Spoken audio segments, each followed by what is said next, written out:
दोस्तों संस्कृत शिक्षण से संबंधित क्वेश्चन कर रहे हैं, जिसमें प्रथम क्वेश्चन है भाषा शिक्षण संदर्भे आगमनात्मक पद्धते ऐसा लाभ अस्ति।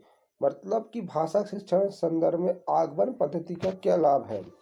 तो आगमन पद्धति जो दो है दोस्तों, वो रटन के अभ्यास से मुक्ति दिला देती है। तो इसका आंसर होगा विद्यार्थिनः रटन अभ्यासम न कुर्वन्ति। बहुभाषिकता क्या है? तो भाषा अधिगम एक महत्वपूर्ण संसाधन है। बहुभाषिकता एक महत्वपूर्ण संसाधन है भाषा अधिगम के लिए। तो इसका आंसर होगा भाषा अधिगम में एक महत्वपूर्ण संसाधनम बहुभाषिकता।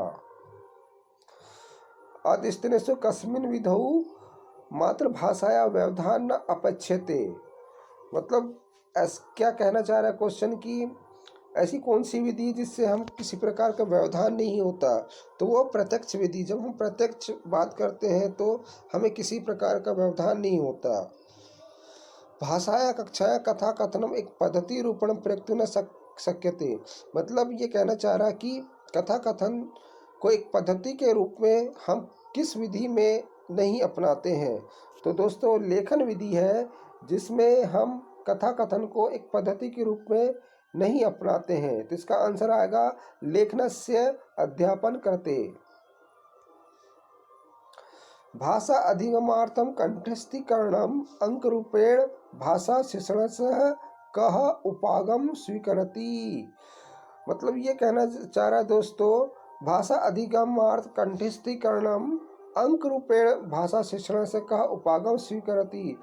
मतलब कि ऐसी कौन सी युक्ति है या भाषा शिक्षण है या उपागम है जिसके द्वारा हम कंठस्थ करते हैं। तो व्याकरण में कुछ अक्षर होते हैं, व्याकरण में कुछ पद ऐसे होते हैं जिसको हम रटना पड़ता है या कंठस्थी करना पड़ता है। तो इसका आंसर आएगा व्याकरण अनुवाद पद्धति।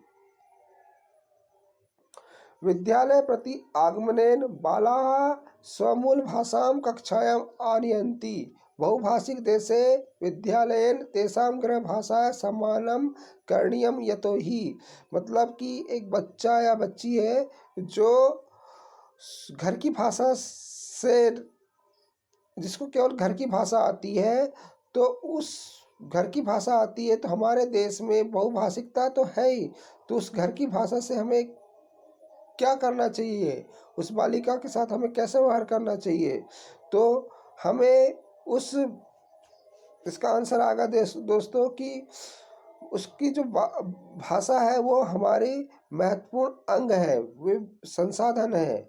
इसको उसकी भाषा को हमें स्वीकार करना चाहिए। भाषाया अक्षर ध्वनि संबंध स्थापन द्वारा पठनस्य अध्यापनम अस्ति। अक्षर ध्वनि ऐसी कौन सी विधि है जिसमें अक्षर ध्वनि हमें सुनाई देती है, तो वह है फोनिक विधि या शाब्दिक विधि, जिसके द्वारा हमें अक्षर ध्वनि सुनाई देती है। नेक्स्ट, निम्नलिखित का वह पद्धति शिक्षण पद्धति उच्यते।